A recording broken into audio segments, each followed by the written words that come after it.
backing music was used illegally. That XP with Remarkable, Unremarkable. He made the album to lift himself up and pull him out of the quagmire. Ain't we all, man? Ain't we all, brother? I went on a stag do to London the other year. Very special guest, XP from Flame Griller, the West Yorkshire rap crew. He's a top bloke. Buy everything he does. The WYcast is made possible by people going on the XP homepage, www.exp.uk, and buying my albums on vinyl and CD and getting merch as well. So big thanks to everyone who has. And if you enjoy these podcasts, please consider helping out by going and buying some. Ladies and gentlemen, it's nearly time for the WYcast Series 5. If I said I'd stop doing this, I clearly lied. To represent the area, I feel inclined. So I'm XP, I'm the bearded guy. Plays keys for Jamatoni and appears on mics. The youth aren't feeling it, my streams aren't high, but their moms bought my vinyl, I feel alright. Shouts to my regulars, it's all for you. If this is your first episode, all I do is talk to people who've got the fortitude to keep hip-hop alive. It's what they're born to do, and they're all representing West Yorkshire too. Promoting, producing, performing tunes. I find out the origins, stories, views, and on this episode I'm talking to... Say it with me now. Padjinha. Leeds' sickest Portuguese-speaking MC, originally from Angola. Oh my God, what a hard-working and sick dude he is. Put out one of my favourite ever songs, No Excuse, with Bravo and Alamak. Absolute banger that is. Worked so hard with Dabuzo, putting on nights, putting out music, connecting Leeds and West Yorkshire with hip-hop, getting everything moving. Just such a sick guy, such an important guy to know. If you're a promoter, you need to go talk to him. If you're an artist, you need to go talk to him. Just someone who wants to be positive and put positive energy into the whole scene while also releasing their own dope music in their own right. A great guy, a lovely guy. It was so nice to properly meet him in this situation. We met down at the dock in Leeds, a beautiful spot. Back when the weather was beautiful. Oh my God, yeah, I love this chap, man. He's just the greatest. So yeah, check it out. Padjinha. How the hell are you? Yo, pronounce your name properly for me, because I feel... Padjinha. Nya. So there's a nya now. Padjinha. Padjinha. Padjinha. Padjinha. Padjinha. Because I feel I've heard every version of that pronounced around here, man. So yeah, bro, thank you so much for joining me at Leeds Dock, which was your suggestion. I can't believe you were the first guy to suggest it after 40 plus episodes. I love coming here. It's a lovely spot, man. Yeah. And bro, listen, what you were just saying off camera there, like the first time we kind of spoke to each other was when I was sort of getting these things going, and you came through at Melody 71. True. And you met Tony in that. True. Bro, and since then, I've sort of been plugged into your music. You're releasing stuff all the time. You've got a crew. You're doing loads of bits and pieces. You're playing well out of Dubway and stuff. So I just want to kind of get to know a bit more about you, bro. Yeah, man. It's a pleasure. Where were you? Are you from Angola originally? Angola. Wow, yeah. Angola. I can't pronounce that properly as well. Angola. What year were you born, bro? I was born in Angola back in 89. 89, sick. 89, yeah. How long were you there for? I even say I'm the 9 from the 80s. Yeah. Say I'm the 9 from the 80s. And how long were you in Angola for then?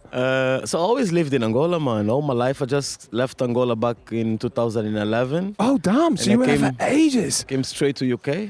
Dope. what was going on in it? Because so you were a man when you left. You were a grown man. So what was life like? Were you always into hip hop? And what was there a really musical background? Like, how did you get into it all? It's a very interesting question because I always was involved in hip hop somehow. Yeah.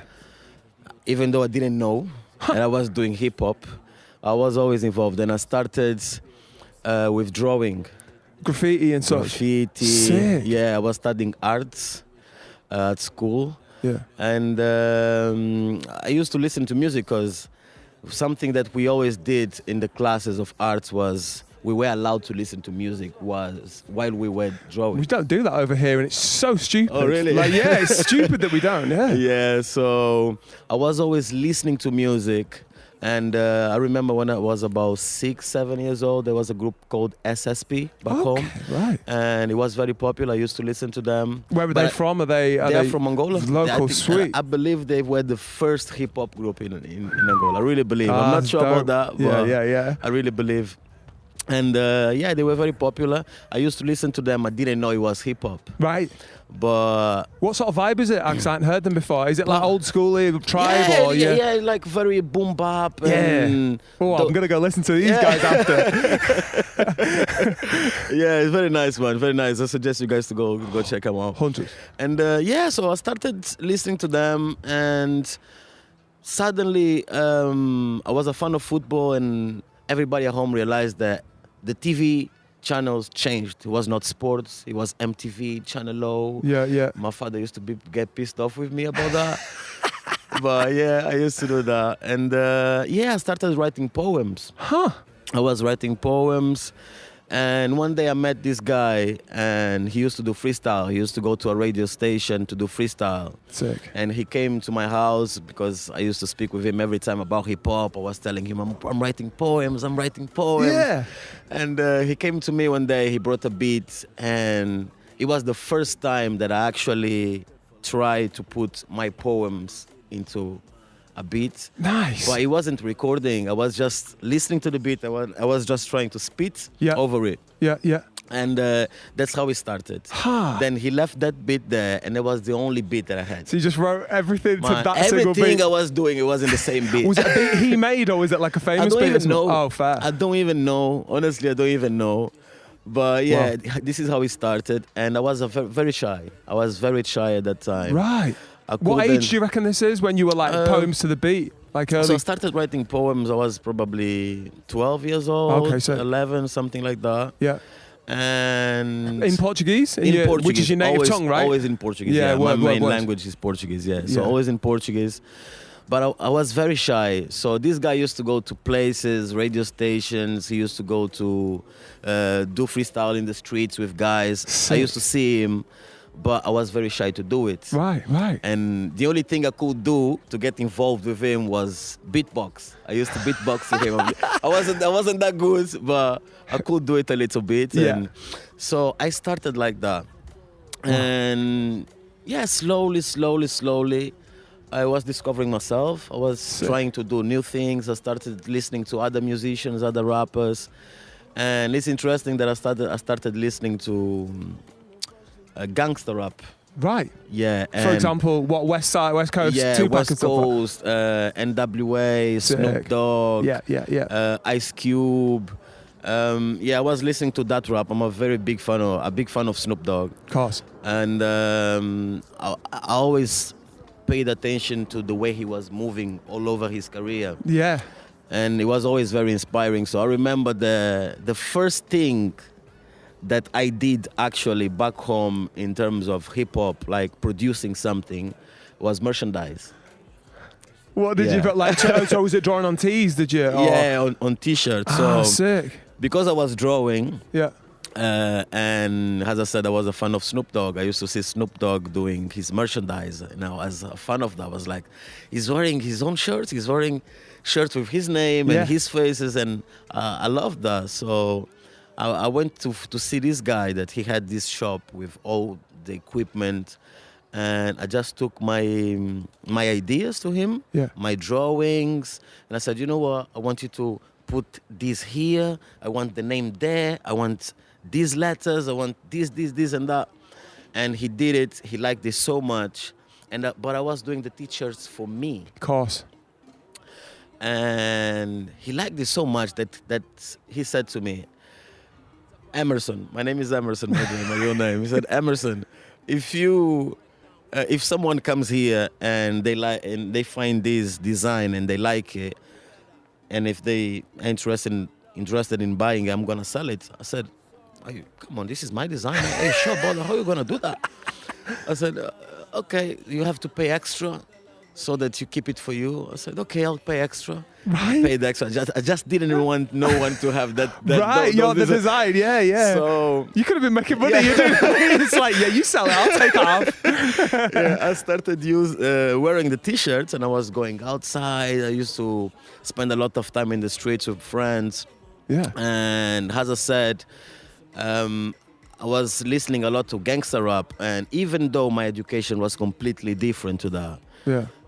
I was very influenced somehow. I was doing anything bad in the streets. Yeah. but somehow was getting involved with people. Who were a gangsters. bit okay, interesting. Yeah. What's it called? Life imitating art. A little bit. Yeah, a little bit. I get you. I wasn't doing none of that, but I don't know. I was always a guy that could, be with anybody. Yeah. I always had a good relationship with poor people, rich people. I had friends of every type. Yeah. So there, what happened was that I just wanted to be there. It was actually just to enjoy, smoke, and be with friends. Yep. And I was wearing those T-shirts. Yeah. And the guys used to see the T-shirts, and one of them came to me and he said, "I like that T-shirt, man. Can you sell it to me?" And this guy's already passed away. Rest in peace for him. Is Sunny Boy, his name. Right. And he said, "Do you wanna sell this T-shirt?" I said, "No, I'm not selling this T-shirt. This is mine." And he said, "You fucking stupid." I said, "Why are you calling me stupid?" And he was a gangster. I couldn't even try to. Yeah, mess with him. Man, Like. I could just, ask him, and very politely, "Why are you calling me stupid?" Because you could have been cleaning up, right? Yeah. I don't want to be in trouble with you, but why are you calling me stupid? And then he opened my eyes. He said, "You should be making money with that. I'm just trying to show you something. 100%. You did something great, and I'm just recognizing the talent that you Yeah, have, and I'm nice. telling you that I want to buy that T-shirt. So Nice. instead of you telling me that you won't sell that T-shirt, you probably should tell me that you can print another one. Yeah, there we to sell go. it to He's me." already telling you business, though, so you learnt business through those guys. So I got the vision from him. Word. And I started printing T-shirts, selling to these guys out in the streets. And in the college happened the same thing. There was a group of girls. They had, it was like 17 girls, and they had this group, and they wanted T-shirts with the name of their name in there. So I did it, and I did it for a while, and that was the beginning. The things that I was doing in hip hop, drawing, merchandise. Yeah. I was writing poems. But I wasn't going to studios. I wasn't Recording your anything, lyrics? Nah. Nothing. Okay. So I spent most of my time in Angola like that. So, I came to UK in 2011. so you were 22 then, or 21, 22? Exactly. Yeah. So what was the thought process? And was there any hip hop just before you left in terms of writing, or was it just T-shirts and being involved in the culture? So yeah, I did something, but it wasn't massive. Yeah. So my first group of hip hop was called Hemisfério Neutro. I'm not pronouncing that We didn't. Hemisfério is neutral. I don't know how to say the other word, but it's like. I'll just leave it like that. Hemisfério Neutro. That's Just fine, like, man. It's you do your and research. more mystical that way. Yeah. Right. So he was my cousin and a friend of him. So, And I remember that we used to meet many times to talk about music, but we never been to a studio together. yeah. And my cousin was very good at drawing as well. Okay. Even better than me. Wow. Yeah. And the other guy, Black Devil, who was a very good rapper. He was recording already. He had already a home studio. Yeah. So I started spending some time with him at certain point, more than I was spending with my cousin, because my cousin was more focused in drawing. He wasn't even doing much. Sure. So I started going to his studio. And I remember one day there was another guy there, and they spoke about an event that would happen in Day College. And it was in 1st of June. And it's very known as the International Day of Children. I don't know if you guys know about it here. No. But back home, it's very known as the International Day of Children. Right. What happens on the International Day of Children? So we just do many things for children. We just Put events on and stuff. Events, activities. It's just a day for the children, man. Nice. Just a day for the children. Fair play. The We rest of the year, you're just kicking them, sending them to work. Yeah, so I remember that we arranged to write this song, to record this song, to go to this event and perform there. Yeah. They did their part. I wrote mine, but once again, I was shy to record. Oh, man. So what I did was, I went to the place of the event and I did everything live. So they recorded their part, and they left my part in blank. Okay. And I did my thing in front of the people live. Whoa, you went from shy to doing it like, Exactly. whoa, man, crazy. So that was Exactly. like your first performance. That right? was my very first performance. 1st of June, what year? I can't remember, man. What are we looking? Are we looking like? Were you a teenager though? You were like I six probably to- was maybe 17. Okay, so maybe like something 2006, 7 yeah, or something like something that. like that. Okay. So yeah, that was the only thing I remember doing back home in terms of performing. Before we, because I know I want to move us over to the UK, a bit of it. Were you musical yourself? Because obviously there's a requirement for rhythm, or was that country really musical and made you all like get involved in stuff? Because I don't really know much about Angola, so to be honest. So we love, Angola is a country that is very influenced by America. Right. Very, very influenced. Huh. Yeah, you go to Angola and, young people, they have rap within them. They have the hip hop within them. And I am from a time that, when 2000s. Yeah. 2000s. When 50 G Unit, I don't know, man. It was a boom. And it poured into that country, did it? Exactly. Yeah. I think it got a lot there. Right. We got a lot there. And I think what happened was because everybody was so influenced by hip hop, even if you didn't want to be, somehow you would no be. choice. And then there was this group that came as well in Angola called Calibrados. Shout out Calibrados. Man, I think they were probably the group that inspired me the most in Angola. Wow. To make hip hop. Again, yeah, big statement. for sure. Nice. So 100%. SSB and SSP, like Back in the day. they were. I wouldn't say that they were exactly an influence for me to make music. They Yeah. were just the first group that I was listening to and I was vibing to. Yeah. But Calibrados, they really made me like try to be like them. Wow. Yes. Yeah, because I was seeing them performing. The hip hop was there, the clothes, everything was there. And I was watching them. I was like, fuck, I want to be on stage like this guy. Yeah. Nice. Yeah. And but I had one guy that was my cousin, and he was living in Portugal. Okay. And he's called Sari Sari. He's an artist as well. So your family's just super dope at we drawing, have right? a lot. Like There's genetically a lot. incredible. I'm not the only one. There's a lot of artists in my family. Yeah. So, of course, Calibrados were like the most influence that I had, but the closer influence was my cousin, because he was my cousin. He was in my family. Yeah. I remember he was living in Portugal. I used to go to Portugal in holidays. Sick. And every time I was in Portugal, it was different. Like, imagine in Angola, I wasn't feeling the hip hop so close to me. I was seeing it far away. Got you. If you get what I'm saying. Yeah. When I went to Portugal, I went to the same house as him, and he was already a rapper. Nice. He was wearing the clothes. He was listening to Last Meal, Snoop Dogg Last Meal album. Big album. Yeah, I love that album. And That's what I'm this telling guy, actually, he turned me to a rapper. He Damn. turned me to a rapper. Your cousin in Portugal, He sick. changed my clothes, man.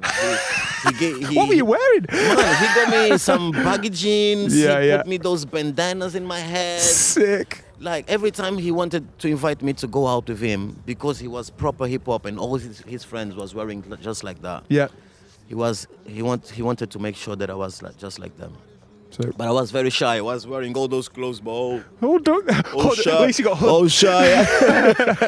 So yeah, and he used to be very good at freestyle. Sick. So I think it was all that. It was my cousin, it was the culture itself, and then the friends that I had, everybody was just listening to rap and trying to do rap. Yeah. So it was in our veins. It was you Love couldn't that. run away from it. Yeah. Yeah. Beautiful. So you became it, man. So talk to me then. What was the transition to moving to the UK? And did you come straight to Leeds in 2011, or did you go elsewhere first in the UK? So I went first to Portugal. Spent 1 or 2 weeks there. Stay with your cousin. No, he wasn't there anymore. Oh, okay. So my cousin was living here sick. before. So he was in Angola. He went to Portugal. Yep. Then he moved to UK. Yeah. Whereabouts? Sorry. He in Leeds. Oh, sick. He graduated here. Wow. And I believe he started making music here as well. What's his rap name? Sari Sari. What year? So he was doing that in what, the 2010s, 2011 sort of time, was it? Yeah, so I might not have been plugged in enough but to he know. was he had very good influences. He started working with a very popular artist back home. Yeah. And I think that was his boost. But he started here in the UK with this guy called Antonio Mauro. Okay. He's Mufadel. It was his artist name. Right. And I think it was through Mufadel that he met Heavy C, which is the artist that I'm telling you, very popular in Angola. Yeah. So he started his thing here. He went back home. And he was actually the guy who spoke with my parents and convinced my parents to send me to UK. Oh, amazing. Right. Because he graduated here and he was like, if this guy goes to UK, he's gonna find his own personality and blah, blah, blah. Wow. And I liked the idea. And I was always very curious about Europe because I spent all my life in Africa. Yeah, of course. So I wanted to come. Nice. And my cousin, his sister was living here already. Yeah. So when I came here, I still had two cousins in here. Yeah. His sister and another one. Yeah. And I went straight to Sky Plaza. Yeah. I was living there and I was living there. I came with a sponsorship. Nice. Very cool. Yeah, I came with a sponsorship. The first year I was studying English. Where'd you go? Was that Leeds Leeds uni or Leeds Metal? College. Leeds Language College. Sweet. Leeds Language College. Yeah, that was yeah. the name. Yeah. So I spent some time there. Studied English. Then I went to Leeds Beckett in Headingley. Yeah. Did you do the music course there? No, I right. never studied music. Fair. Okay, no worries. Never studied music. So yeah, I went there. And then I had a friend. This guy actually was making music already back home. We were from the same school. Yeah. But he was recording and I was just writing. And I remember that I used to show him my lyrics. Yeah. So he went to Portugal. And when he found out that I was living in Leeds, because he wasn't doing very well in Portugal, he wanted to come here. And he asked me if he could come here. I said, yeah, come here. Come to my house. He came and he was already making music and he had microphone, headphones, interface. Nice. He had everything. Studio setup. He had everything. And he came and he brought everything with him. Sick. So imagine I was living with this guy. Yeah, just me and getting him. some work done. Just me and him. His name, by the way, is RD. RD. He's still in Leeds. Oh, yeah? Sweet. Yeah, he's still in Leeds. And yeah, we started making music. We formed another group. Yeah. Which is actually the group that I started making music with. Called? My Incorruptíveis. Right. Incorruptíveis, yeah. Right. Like releasing music and everything, it was with them, no one else. Dope. And is this straight off the bat in 2012, 13 sort of time? So this was around, I think, 2013, if I'm not wrong. Yeah. Yeah, 2013. And what were you? Say you were recording stuff with this guy. What was your process with it then? Were you putting it on SoundCloud, Bandcamp, putting it on physical? Were you doing gigs? What was that? And how were you connected into what was going on? Or were you sending it back home and going, yo, listen to this, we're killing it in Europe? It was interesting. So he was very confident. He was very confident because he was making music already. I remember in back home, he already had an album, but he didn't release the album. Okay. So he was very confident about making music. And I wasn't that confident yet. Yeah.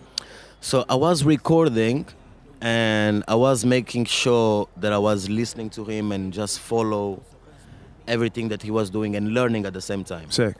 So he knew how to work with Logic, the program. Yep. And I was learning. And at a certain point I started doing myself. So the thing was, he was good at recording and making music, but he didn't have the knowledge of distribution, of marketing. I don't think any rappers do, really. Everyone's new to it unless they started in distribution and marketing. Exactly. Like, how do you know? So I was always very good with computing. Oh, sick. I was always very good. And, something about me is, if you ask me a question, I'm sure I can answer the question. Even if I have to go to Google, If I you'll will figure it definitely out. answer your question. You seem like an intelligent dude. Obviously, you did 2 different degrees over here or whatever, and you got sponsored to come over. So you're obviously Yeah. a sharp cookie, Thank man. you, thank you. I did economics for business at Leeds back then. Sick. Yeah, and Right. everybody thought it was a very hard course. It is. I remember. I've done a bit of economics with a degree I took, and I was like, Yeah. F to fire, GDP and stuff. I was like, forget this. But my passion is actually music. I just did economics 100%. for business because I had to choose a course because of that sponsorship, and I had a list of courses. Of course. And I Understood. felt comfortable to do anything, and I said, you know what, I'm just gonna do economics for business. Yeah. Because everything else that was there wasn't much interesting to me. Yeah. But my passion was music, 100%. and I've been discovering it even more and more and more. Every Yeah, time. yeah. Sorry, so we were saying, how did you start putting music out and stuff? Yeah. So the guy, he didn't do it. So I was doing my researches on Google. Yeah. So I found out some platforms, SoundCloud, YouTube, and I was using SoundCloud a lot Yep. and YouTube. And then when I released because the first mixtape we did was just beats from the internet. Yeah. Yeah. Yeah. And the first song we released, it wasn't even rap, it was a reggae. Oh, nice. Okay. Yeah, it was a reggae. Yeah. So when it came the very first single, and it was an instrumental of a friend of mine that he gave me, I wanted to make sure that the beats or the song was released in all digital platforms. So I was doing my research. How can I put this music on Spotify? How can I put this music on iTunes? Yep. And I found this distributor called TuneCore, Oh, yeah, I'm familiar with them. the American one. Yep. So I did it for the first time and was impressed. Yeah, yeah. And I made it. remember my cousin that I told you Which in the one? beginning, the guy that influenced me and changed my clothes and stuff. I the remember. guy. So even him, he was already making music. He already had lots of songs, but even his music wasn't On in the digital distribution. platform. So I couldn't have just listened to it back then or So whatever. I sent the link to him of my music, and he's impressed to see my music in Spotify. Yeah, you How made it, came bro. you and I'm not there? So yeah, at that moment, I just realized that I was on the right way. Yeah, I was yeah, like, yeah. okay, Nice. this is how you do. Okay. This is how you work. You have to find out. You have to do your research to make sure you release your music properly. Yeah, of course. So I was putting on all digital platforms after YouTube and SoundCloud. That's how. And then I changed from TuneCore to DistroKid. I'm with I use DistroKid. DistroKid, yeah. I'm still there A now. few bits. Nice. Yeah, Yeah. yeah. They're quite useful, aren't they? Nice. Yeah. Amazing. So, what happened in terms of you getting involved in the scene? Because I might be fast forwarding a bit here, but you definitely, when I first heard you, I'm pretty sure it was No Regrets, which is one of my favourite songs of yours. Every Day is a New Day. Sorry. No No excuses. excuse. No regrets. No regrets. I literally watched you perform that 2 days ago, and I said no regrets. Aesop No Rock did no excuses. regrets. No excuse. No Yeah. excuse. Every day is a Thank new you. day. That is one of my favourite choruses, and I think that was the first thing I ever heard with you on. How did you get hooked up with people like your man Bruce Leeds, like Agent M, like all those dudes then? Like, did you start moving in circles or going to nights, or what was it to get you into the scene round here? No. Once again, because I was always trying to do something else. So at certain point, I was just writing. And then I decided to record. And then I was recording on beats from the internet. And then I wanted to have my own instrumentals. Yeah. Then I moved to... So I was always progressing. I wanted to be on another level. Yeah. So when it came to performing, I was already on a level that I was releasing a lot of music. Yeah. I already had an album out. And Under your name? under my name, yeah. And sorry to cut off. Why are you called Padjinha? What was that? What is the? What's the reason behind that? Because you called Emerson in real life. Yeah. What's it? What was the? Does it have a meaning in Portuguese? Padjinha means weed. Oh, does it indeed? Yeah, Fair dues. in Criollo. Criollo is a language from Cape Verde. Okay. They speak Portuguese, but differently than Angolans and many other countries that were colonized by Portugal, Yeah. they were strong enough to stick to their traditional language. Yeah, yeah. So even though they speak Portuguese, they speak their own language as well. Right, sick. And that means weed like just a bud or Yeah, specific and thing about it? Because when I started smoking weed, I didn't have I didn't have I wouldn't measure risks, so I was doing things that I don't suggest Hey, you anyone grew up to do. listening to Snoop Dogg, we can't judge you, man. Yeah, you see.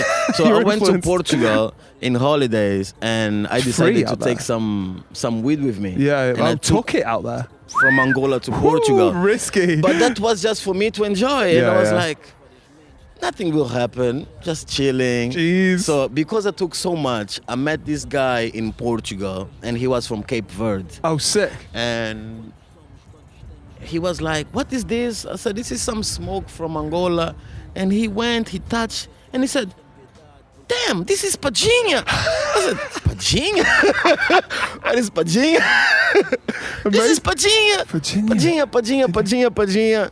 Amazing. And yeah, What did it? I'm interested to know. Like, is that a thing? Like, you know, you might have skunk or hash or whatever. Is it a specific? Oh, it's very natural. it's the actually more natural kind of bushweed kind of Yeah, type. it doesn't have chemicals. Yeah. it's I've smoked it before. It's a really nice high, Yeah. and it doesn't like because some street weed like skunk and stuff is just like I know. that stuff you can just carry on with your day. It's really good, man. Right? No, So that's that one what is Padjinha- really natural. No Sick. chemicals. It's sativa. It's not indica. sick. Yeah.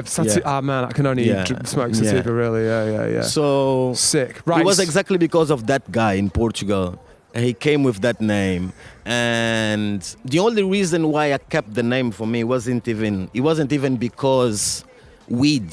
It was mainly because of what I realized that weed sometimes makes between people. Yes. They like unite people. It's a social lubricant, isn't it, Exactly. man? And also like a mind state. It gets people in a similar mind state together. If they're creating, drawing, making music, it really gets everyone together. And yeah. I feel like I always was somehow getting the positive sides of weed. So getting the good people next to me, being in the right places. So yeah. Love it. Yeah. Love it. And the thing was, I was living in the same seats as Agent M. You were And joking. I didn't even know. Up in Chapeltown, is In this? Hare Hills. Hare Hills, word. I didn't even know. And I used to be every time in front of my door smoking weed, and this guy was passing every day with his bike. I had no idea that he was a producer. Man. The producer, not just a producer, Man. the producer. The producer. And this guy was passing every day saying hi. Because he's a hi. legend, man. Yeah. Man, I didn't know. And one day I met, I knew Alamak already. Oh, sick. Yeah, big producer as well. And Alamak was in front of his house one day. So I'm saying this was like after 1 year I'm seeing Agent M. Yeah. And Alamak is in front of his house, knocking the door. And I'm saying, what are you doing there, man? And Alamak, well, I just have my project. I brought to this guy to do the mixing and mastering and evaluate it. I said, who? The bike guy? What?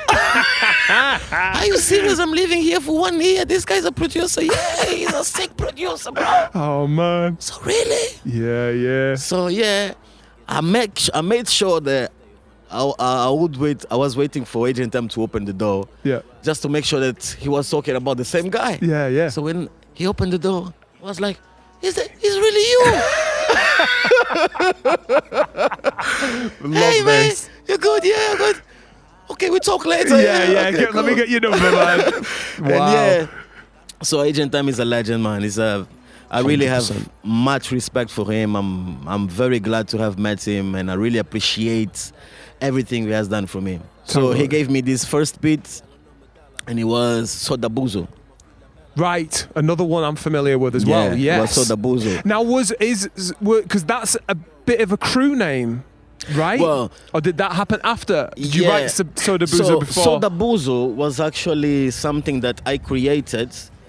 So when I was trying to find myself and to promote my music and put my music out there, I realized that I couldn't do it by myself. I realized that I would need to contact radios, I would need to contact TV stations, I would need bloggers and All that. all of that. Yeah. And I was trying to contact them. But many of them were asking for money, for example. So I thought, you see, Jay-Z has this sentence and he says, don't follow the flow, be the flow. Yeah? Beautiful, beautiful. So Totally agree. I really like that. It was really inspiring for me, and it was always inspiring. So I thought to myself, why am I gonna keep chasing these guys to promote my music? Yeah. Let me open my own portal. Ah, and it is called the portal, right? Got you. So I started with Dabuzo portal. Yeah. And in that portal, I opened a page on Instagram. It was all on Instagram. Yeah. I created a group on WhatsApp as well. Yep. And I started contacting many artists from Portugal, Angola, Brazil, Mozambique, countries Sick. that speak Portuguese. Right. Nice. And I was inviting all of them to come to this group on WhatsApp. Yeah. And the group idea was to share the content, music, and to know each other. And from there, we could do collabs. And my idea was not just to make features with them in music. I wanted to interview them as well. Yeah. So I was doing something like this. Similar thing. Yeah. Good. Yeah. Kind of a podcast, but online. And this started in the COVID. Ah. And the COVID came, I started doing these interviews because we had nothing to do at that time. Of course. Yeah. A lot of things came out of that. Yeah. I started interviewing a lot of people. In Portuguese as well, In specifically. Portuguese, Love yeah. it. And I started expanding my name a lot. So because the people that I was interviewing, they were bringing their own people as well. Yeah. Because it was live. So I was interviewing. Imagine, I invite XP for an interview. Yeah. And XP comes live. But he brings. And everybody that follows you is gonna come as well to see you. Perfect, yeah. So I end up promoting myself as well Course, as a yeah, musician yeah. because the platform is mine, it's my program. Yep. And I'm playing music there. I'm playing your music. I'm playing my music. Then I started creating playlists on Spotify with Amazing. all the musics that I was playing during the Beautiful. show. Yeah. So I was being very smart to promote everything that I was doing. Yep. So Dabuzo came from there. And the beginning, everything started actually, I was still at uni. I came with this idea of this project, and it was a massive project. And it was So Dabuzo Entertainment. Oof. Right. Okay. And one of the things that was part of this project was the Dabuzo portal. Yeah.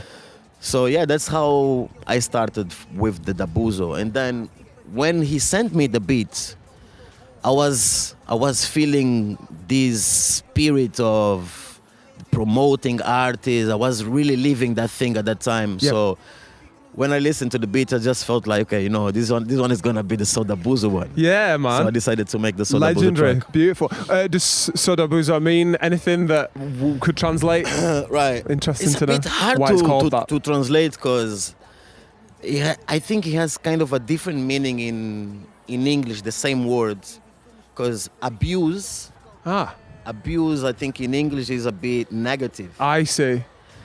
And it is a little bit negative. It can be negative, but it's negative in a positive way. And it's quite a hip hop. Is it quite a hip hop word for that Exactly, language then? exactly. Like fucking up the place. You know what I mean? Come tear up the stage, and you're like, don't tear the stage up. But it's do like, tear up the stage. You know, when you do something, you see, I tell you, for example, you cannot do it. Right. I'll tell you something. You cannot do this. I'll smash And that. because you know you can do it. Yeah. You will do it. Yeah. And you do it just to prove everybody that you can do. Yeah. And it's like doing just for abuse. Just for the abuse. Just to for- abuse the you get me? situation. Love it. So that's how yeah. it comes. Yeah, Mate, that's well, the I say meaning. thank you for explaining that. I think that's beautifully explained, to be honest, man. Thank you. So, so you started doing. So that was just through knowing Alamak. How did you get in with Alamak and stuff then? Because that's still a local dude. Yeah, Alamak was actually he works in the market. Oh right.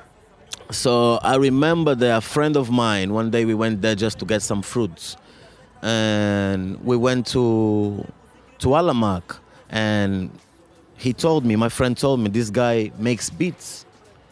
And I said, hey, man, okay, yeah. Where you from? I'm Portugal, from Angola. Okay, we're gonna link up. I'm working at the moment. Okay. And yeah, I saved his number. Yeah. And Alamak had a studio in Little London. Little London, In right? Little London. Word. Yeah. Yeah, I think that was Little London. So, or Lincoln Green, I can't remember. So I went there with Incorruptíveis. Yeah. Me and the group. Sick. And he showed us lots of beats. We spent some time there, but we didn't record anything. Yeah. And then he sent me some beats on WhatsApp. Yep. Because he was very active at that time, but then he stopped for a very long time. Yeah. Yeah, he stopped for a very long time. Seemed like a bit of a shame, to be honest. I don't Yeah. really know the guy, and I need to, but he's always, everyone's story, he comes up, like Bravo's, yours, and Yeah. other people have mentioned him, definitely. No, he's a like- great producer, man. Yeah. He's a great producer. So yeah, I met him like that. I met him in the market. Sick. And I remember the Alamak produced, when he sent me those beats to my WhatsApp, I recorded in a few of them. Yeah. And one of them was very interesting. It was the Black Power song. Oh, sick. He sent me that song, and I wanted to make it a love song. And I sent a text to him and said, Alamak, I'm gonna make this on a love song. And he guy texted me, are you crazy, dude? Black Power, man. Are you crazy? Black Power. He said me, Black Power. I said, damn, okay, we'll go with Black Power then. Cause that's something that I have with me, you know. It's like I have my own ideas, but I don't like to ignore other people's ideas. Yeah, Sometimes other people's ideas are better than ours. Yeah, 100%. And I suppose if the producer's got a preference in that direction, it makes sense. Like, yeah. So he gave me the idea, and I said, why not? We just have to change the topic. Yeah. You already have the flow, you already have the vibe. You just have to change the topic. Why not? Yeah. So I wrote the chorus, and I sent to him. He loved it. Sick. Then I recorded my verse, and then I invited some more people, and we closed the song, and Sick. it's Black Power out there for you guys to Yeah, see. man, beautiful. You mentioned about Dabuzo entertainment as opposed to the portal. Would that what's that looking like? Is that looking like a kind of label thing or a collective, or is that just still a concept at the moment? Moving it into an entertainment, because I know the portal exists. So the entertainment, we have a lot to talk, man. Mate, I'm saying I've got all the time in the world. So the entertainment, as I said, I had this project. I was still at university. Yep. And I started with the portal, but as I said in the beginning, I was a fan of designing, painting, drawing. So I have the Dabuzo arts. Yep. Where I make digital design. Yeah, I do digital design. All my covers, for example, of my music, I always did myself. No one ever did to me. I always do it for me, myself. So I have the Dabuzo arts, where I do this digital design, and the idea is actually to promote my skills and get the opportunity to get some words as well. Yep. To do covers, because I don't just do covers. I do comic books. I did a comic book as well with those skills. I managed to do a comic book. So everything related to designing, I tend to post there. If you guys wanna check it out, it's Dabuzo .art on Instagram. Art. Right. Sick. And is the comic on there? That's interesting. The comic is there. The link of the comic is there. What was the influence behind the comic? What is it? Your own life, or is it like more of a fiction? Or As I said, I was always doing arts, and suddenly I stopped. I stopped, and I moved to hip hop in terms more within music. Words and rapping. But I always loved arts. I always loved graffiti and drawing. Yep. And I was invited to be part of one group called Ubuntu I Am. Okay. And they are from Portugal. Yeah. But the group actually has many artists from different parts of the world. And I was in the administration of the group, to be honest. Huh. Yeah, I was invited to be in the administration of the group. Yeah. But a few things happened there, and I wasn't very happy with that. Even though they are still my friends and I still have a lot of respect for them. Yeah. And I really like the work they do. I wasn't very happy with a few things that was going on. So Fair enough. Creative differences. Even though it wasn't good, it has its positive side because it inspired me to make a comic book. Yeah. Sick. It was exactly because of that problem that we had. That you inspired you to do that. I love having a bit of a tough time in life and then turning that into creativity. Exactly. Is that there's no more positive way of turning that negativity into something positive, is and it? that's what happened, like, because the group is inspired in the Wu-Tang Clan. And we were, the Wu-Tang has a lot of affiliates. No. The covers of the Wu-Tang have a lot of comics. And, yeah. It's like all inspired by that. Yeah, so I wanted to make a cover for the song because we made a song and it was just me and another guy from the group, and we wanted the song to be released by the group. Got you. So we sent it to the group, but the group didn't want to release the song through the group. Right. And I didn't like that. I bet. So they said, you know what, you guys can release the song. And I said, you know what, I'm gonna make a fucking dope work. You guys gonna regret this. Yeah. 100%, yeah. So I made a cover just like a Wu-Tang style cover. Yeah. And then I decided to make this comic book bringing the history of the song, everything that was behind that song. Too sick. And yeah, man, he went right. Very and sick. I want you to help me to print that. We only spoke the other day and you were like, Yeah. have you got the printers for this zine? So I'm going to forward you that link. I forgot to do that, actually. Yeah, I man. will forward you that, man. Yeah. I'd like to see that brought into print as well, Yeah, man. man. Yeah, Yeah, good man. stuff. So you working with you started working with Alamac and people like that. So you met Bruce Leeds and stuff through the same people at Alamac Studio and It stuff? was all through Agent M. So Agent M, he actually took me. After we recorded the Dabuzo song. Yeah. He went to a radio. I was in Portugal at that time. He went to a radio. He sent me the link, and the radio was actually a D3 radio. Oh, D3 was doing it, right? Yeah, I remember us So running he that. went to this D3 radio. He promoted the song. Yeah. And then there was this event, Hip Hop Historian Society. Monk run it Monks, at the museum. Exactly, at the museum.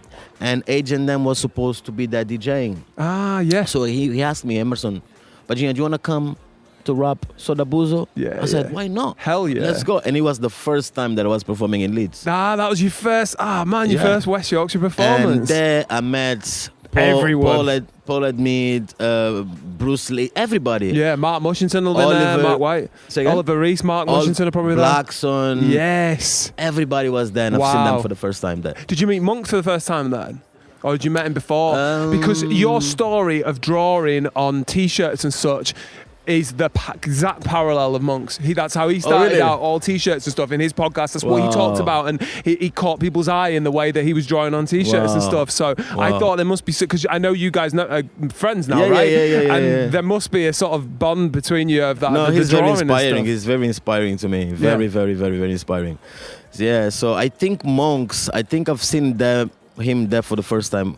Yeah, I'm pretty sure. Sick. Pretty sure it was the first time there, yeah. That's too sick. Pretty sure. So you met everyone through that museum thing, which feels like not that long ago.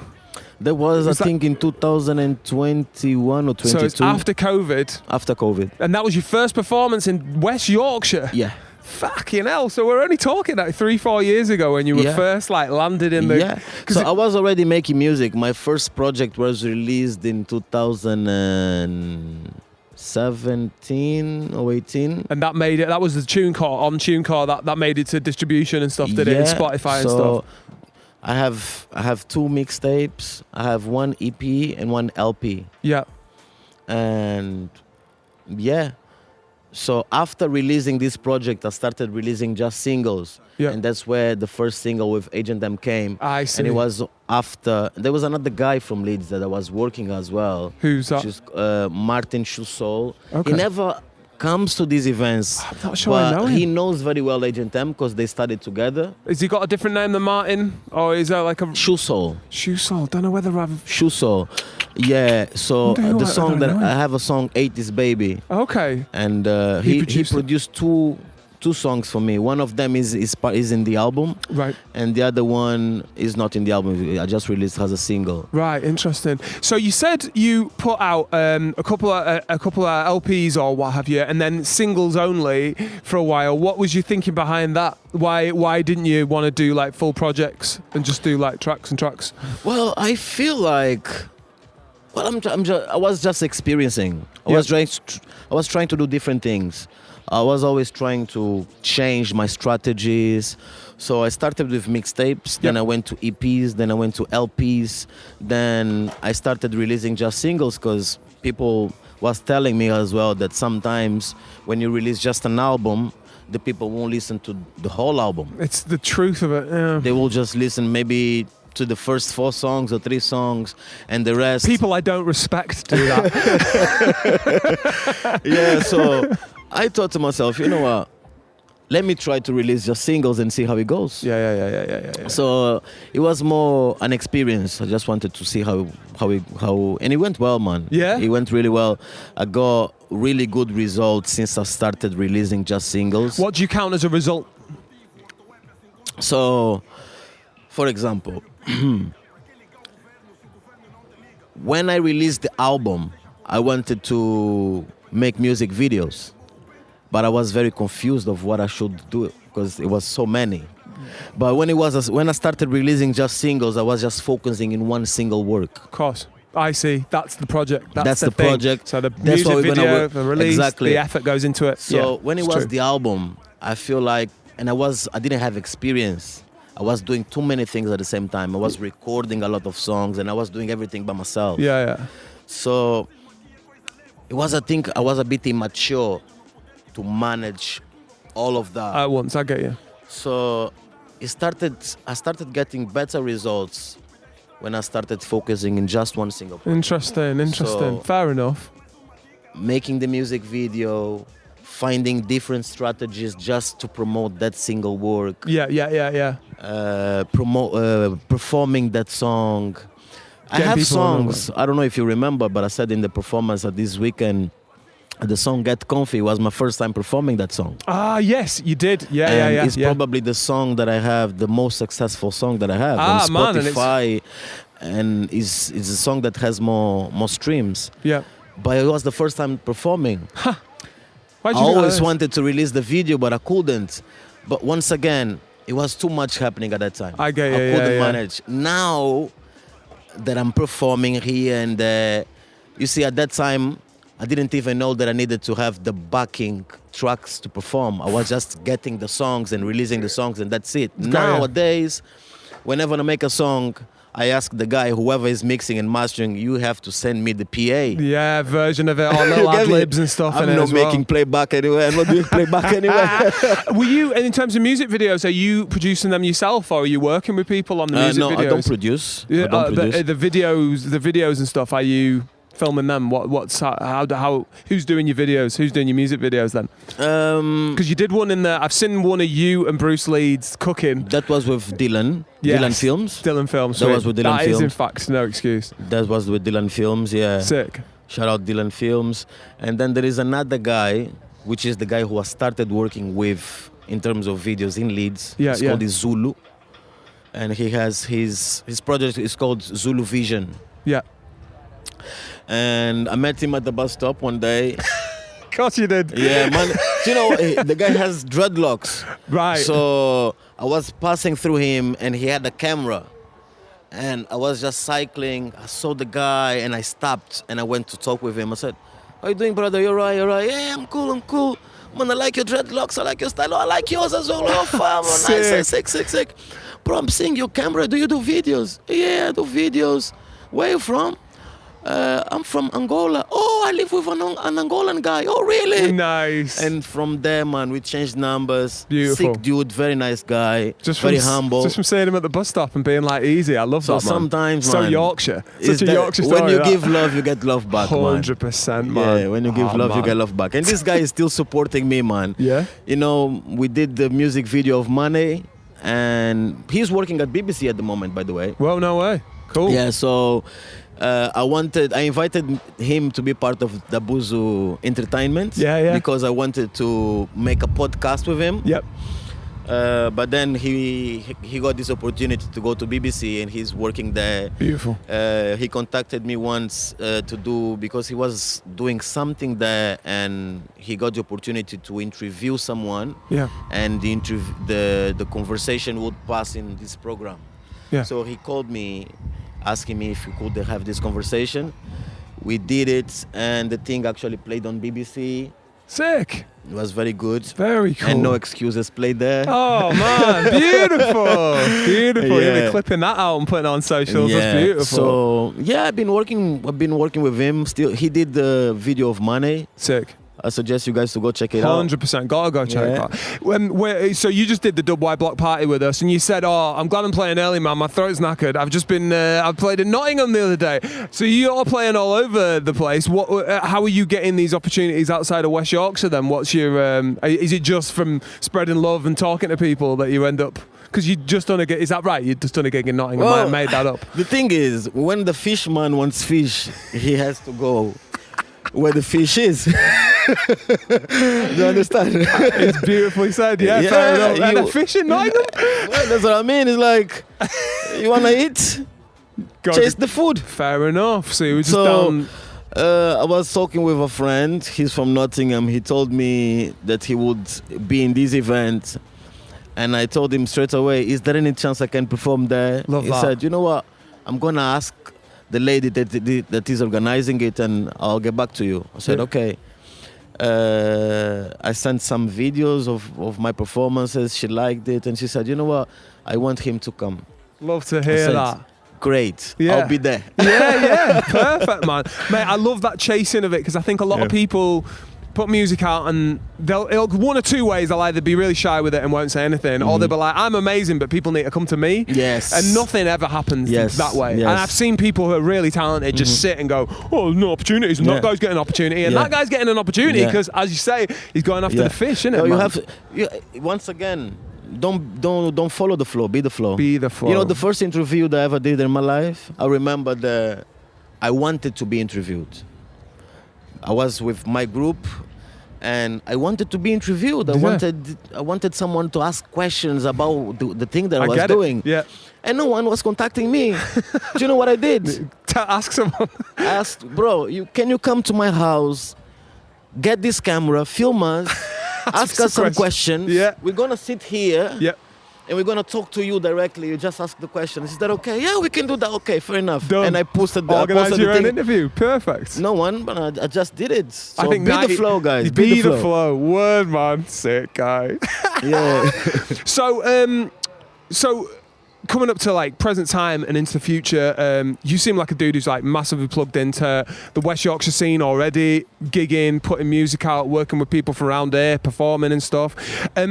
And then we've only recently started chatting, and I don't know how much we can talk about this, but like we've recently started chatting about your vision of an event or a sort of trying to bring the community together. Yeah. What were your? I know we're very early doors talking about this, but I'm interested to know on camera as well, like what your visions were for like trying to unite West Yorkshire through a night or through a, whatever promotion thing. So I have a very clear vision in my mind of uniting not just Leeds, but uniting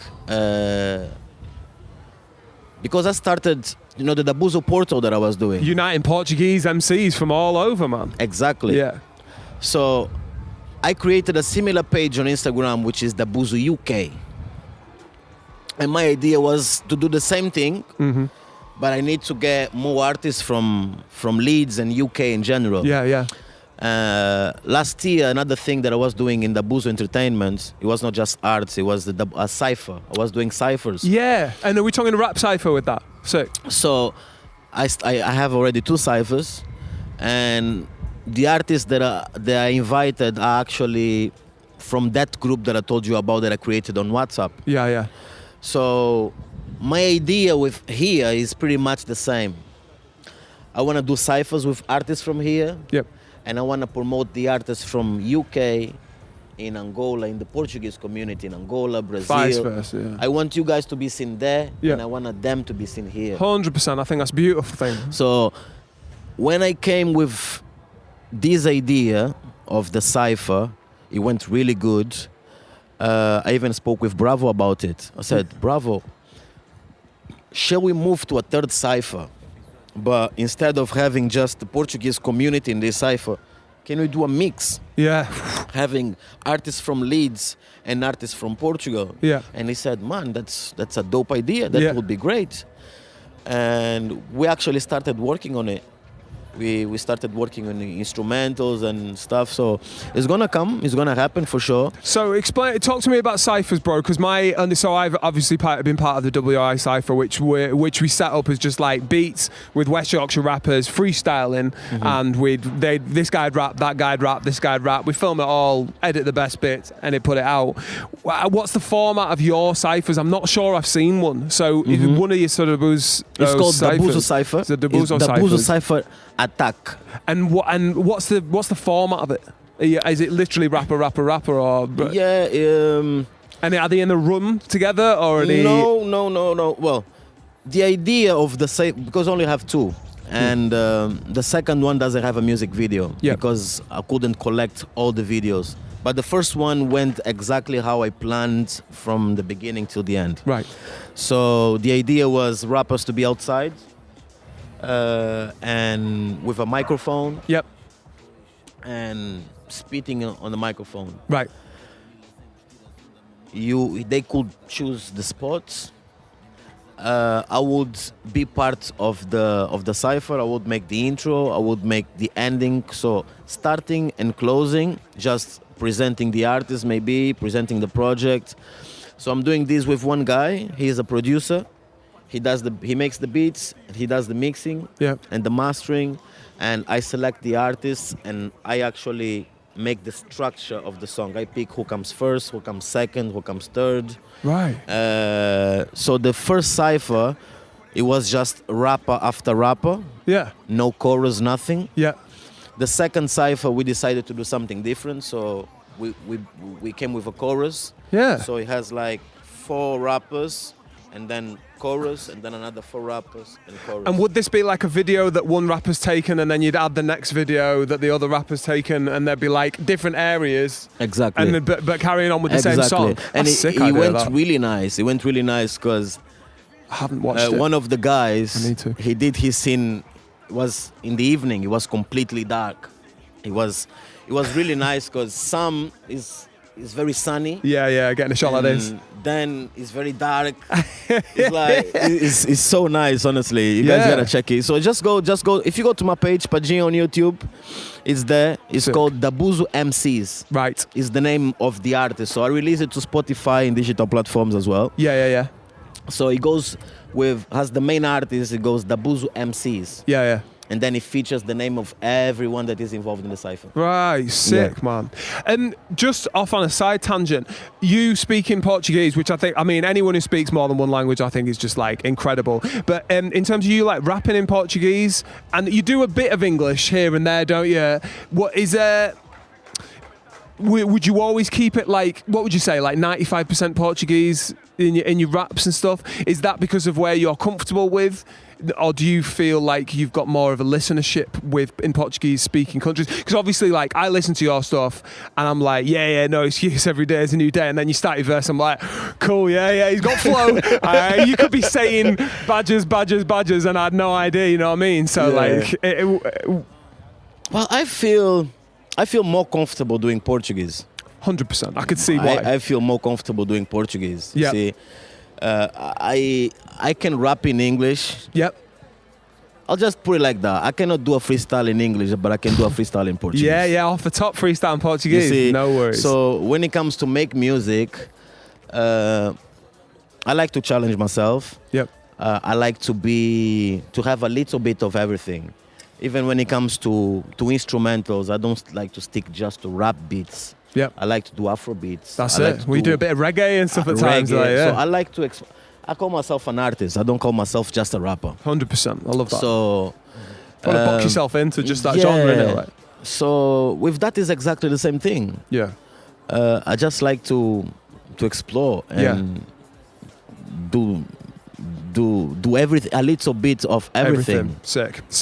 So we were talking about those ciphers, and you just thankfully explained to me how the original ciphers worked. So like, what were we thinking about? Because I remember you hit me up maybe a month or so ago, and we're gonna have a meeting about this at some point, or maybe just talk on WhatsApp with like Monk and Bruce Leeds and stuff. Mm-hmm. But your idea was to try and get a venue together and try and get as many of the community down. Mm-hmm. What were the thoughts behind that? So the thoughts was since I started getting involved in the hip hop community in Leeds. I was always impressed with the talent that I've seen in Leeds. It's crazy. It's a lot of talent in Leeds. A lot of talent. West Yorkshire, yeah. But I always ask myself, what's missing in Leeds? Yeah. What is missing in Leeds? Because I look to London, I look Birmingham, Manchester, and there is always one artist, at least in these places, they are popular internationally. They are known internationally. Yep. So I ask myself, what's missing in Leeds? Because we have it. There's a lot of talent in here. So I started thinking in ways to put Leeds out there. Because in the beginning, when I came to Leeds, the plan was never to live here. The plan was to go back to Angola. Oh, really? But, I started a family here. Nice. A lot of things happening here, and the plan is to stay here now. Sick. So build here. My life is here, so I live for the city now. Word, same. I live for the city. I live for the culture. I live for everything that I want for me.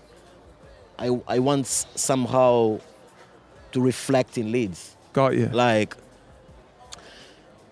if I want to be successful in music, I must be willing to see other artists to be successful as well. 100%. I understand that my success, the success that I have nowadays, it came from working with so many people. Yep, absolutely. That's exactly... You stand on their shoulders and they stand on yours. Exactly. If you're blowing up, like, it's good for the scene. Yeah. Exactly. So, and you see, before I was focused just in performing, but now I'm not focused just in performing, because I believe that it's like a football player. When sometime you are just a football player, but then you will become a coach. Got you. Yeah. So I'm performing at the moment, but where am I performing? Why do I have the chance to perform? Because there is a guy called ExP, there is a guy called King Monks, that they spend time organizing events to make it happen. Yeah. So I believe we need more of that in Leeds. Definitely. But there is one thing that caught my attention. When I go to Monks, it's beautiful. When I go to ExP, it's beautiful. When I go to Hip Hop Wednesday, it's beautiful. When I go to, how is it called? Hyde Park Book Club. Word. Beautiful. It's beautiful. Word. There's another guy is organizing events there as well. Shit show, etc. Yeah. So I asked myself, why is everybody working individually when we want the city to boost? It's true. I guess, it's a good point. We have arenas, but...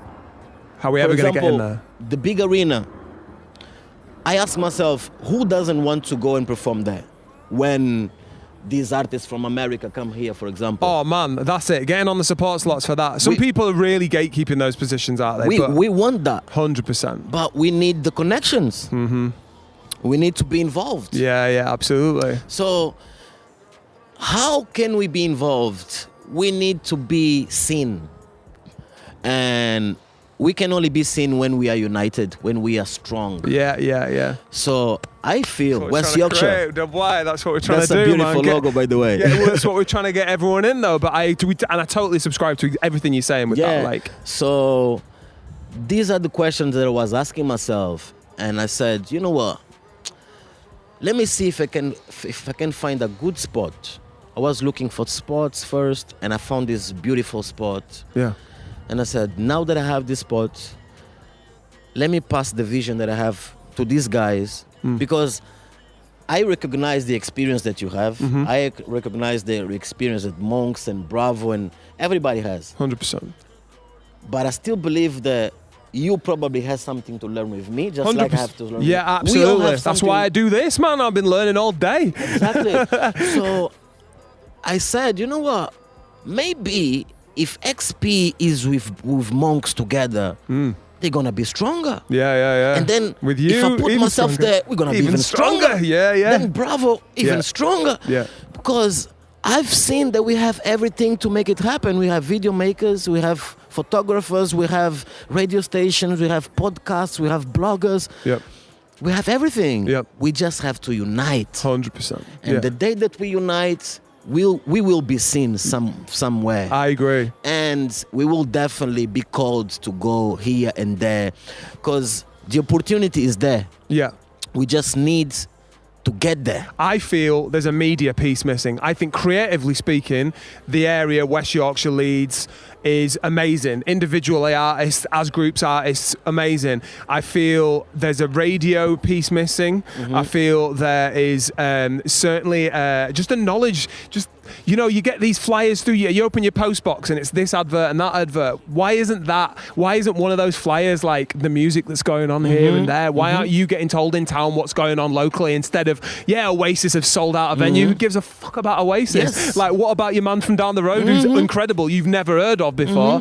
And it's that sort of, that's what we need to get us over the line. But it's a promotional piece, and there's very few people holding the big keys, I think, and gatekeeping the opportunities to be able to support the big artists coming into town, playing in front of thousands of people, instead of having to start everything from the floor and not pay anyone for gigs at free events just to get you on. And it's not the way, man, because there's definitely people. I always think about, I have this in my head a lot. There's a guy called Loyal Kana who's blown up, massive hip-hop artist in the UK. Everyone knows who he is. And it's just boom-bap, conscious, jazzy hip-hop. It's fine. But there's loads of artists doing that. And Loyal Kana's walking around with like hundreds of thousands of fans. And it's like, we need to get to those people. But it's getting to them. I know a lot of sensible people are not on social media, or they've got jobs and kids, and they just don't have time to look, check the streaming. So they'll rely on the top 1% of algorithms showing them, and it's tough. And I feel the media part is where we're struggling, but I don't have the answers for that right now. But I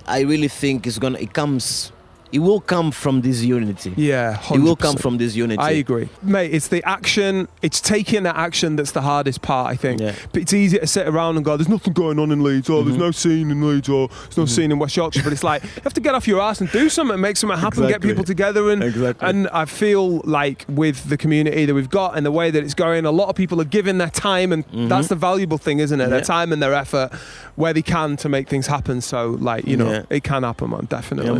Yeah, man. Sick as hell, man. You are a very inspiring guy, man. Let As me tell are you, you, bro. As you are are an you, bro. inspiring It's been a real experience, man. Yeah. And honestly, I think, bro, I'm going to call a close to this conversation because it's gone on a while, and I feel like we found a lot out about you and found a lot about your dreams and wishes. And, who knows where we're going to be in a couple of years' time with the hard work with dudes like you. I wish you all the success, man. Yeah, I same wish all to the you, success with your project, with your music. I love the band. Yes. I love that band, man. And bro, and I love your music, and I love everything you're doing with that as well, man. It's just incredible. No excuses. No excuse. Every day is a new day, kid. Hey, man. Big up, man. Big up. Much respect. Oh, he's a good one, isn't he? Padjinha, go hit him up, holler him. He's on Instagram. He's on all the rest of them. Go check his music out. Sick guy. Go and try and get involved in one of his events. Go and help him unify Leeds and West Yorkshire under hip hop, and just be a sick legend like he is. If everyone was like Padjinha, God knows where we'd be. Where would we be? We'd be killing it. That's the truth of it. Until next time, big up.